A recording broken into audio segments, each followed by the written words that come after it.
আজকে 2 দিন যাবত একটা ভিডিও ভাইরাল হয়েছে যে একটা ছেলে আপনার হেলিকপ্টার বানিয়ে বা বিমান বানিয়ে আকাশে উঠতেছে সফলভাবে। আলহামদুলিল্লাহ, এটা দেখে আমি নিজেও খুশি হয়েছি। প্লাস এর পাশাপাশি আরও একটা জিনিস একজন মানুষ, বয়স্ক মানুষ আবিষ্কার করছে, সেটা হচ্ছে ওই যে কচুরি ফেনা আছে না আমাদের বাংলাদেশে বিভিন্ন আপনার ড্রেন, বিভিন্ন খাল বিল, এগুলাতে কচুরি ফেনা জন্মায়, ওইগুলা কাটার মেশিন, যেটা আপনার 10 জনের কাজ 1 ঘন্টায় করে ফেলতে পারবে। সো এমন একটা আবিষ্কার দেখে আমি নিজেও খুশি হয়েছি। সো আমার কথা সেটা না, আমার কথা হচ্ছে যে দেখেন, গুণী মানুষের কদর। বাংলাদেশে এত এত জিনিস আবিষ্কার হয়, আপনার এত কিছু আবিষ্কার হয়, এত বড় বড় বিজ্ঞানী আবিষ্কার হয়। যেই আবিষ্কারগুলো হয় ওই আবিষ্কারগুলো হচ্ছে আপনার লোকাল মানুষদের থেকে। যেমন যে বিমানটা বানাইছে একজন ইলেকট্রিক মিস্ত্রির কাছে এই জিনিসটা পাইছি, তারপরেও আমরা শুকর করতেছি না, সেটাকে ভুল ধরতেছি, অনেক কিছু করতেছি, অনেক এটা হয় নাই, ওইটা হয় নাই, এটা ঠিকভাবে হয় নাই, এটা এভাবে হবে, কত কি। এখন দেখেন, যেটা আমরা বড় বড় ইউনিভার্সিটির কাছ থেকে আশা করছি, ইউনিভার্সিটি স্টুডেন্ট কাছ থেকে আশা করছি, সেটা আমরা একজন মিস্ত্রির কাছে পাইছি।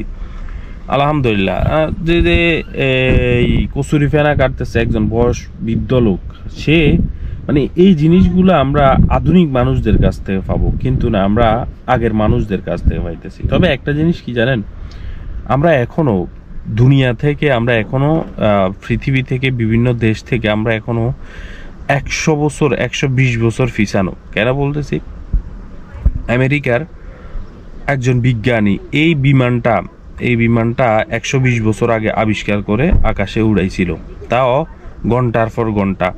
আর আজকে 120 বছর পরে আমরা এই জিনিসটা উড়াইতে সক্ষম হয়েছি। তাহলে আমরা মানে খুশি হওয়ার পাশাপাশি দুঃখ প্রকাশ করাটাও আমাদের শোভা পায়, কেননা আমরা গুণী মানুষের কদর দিতে পারি না।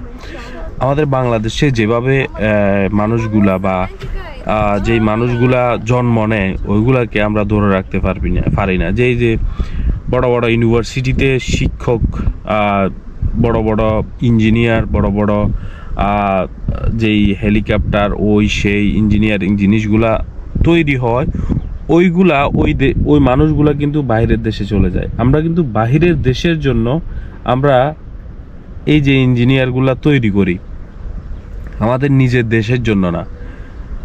এত এত ইউনিভার্সিটি, এত এত বিজ্ঞানী, এত আপনার মানুষগুলি, কিন্তু আমরা গুণী মানুষগুলা ধরে রাখতে পারি না, আমরা চিনি না। আমরা বাঙালি জাতি, আফসোস হয় আমার মাঝে মধ্যে যে আসলে বাংলাদেশের মানুষগুলা কেমন, বাংলাদেশের কালচারগুলা কেমন, মানে গুণী মানুষের আমরা কদর দিতে পারি না। একজন মানুষ 100টা ভালো করছে কিন্তু একটা খারাপ করছে, ওই একটার কারণে 100টা মুছে ফেলতে চায়।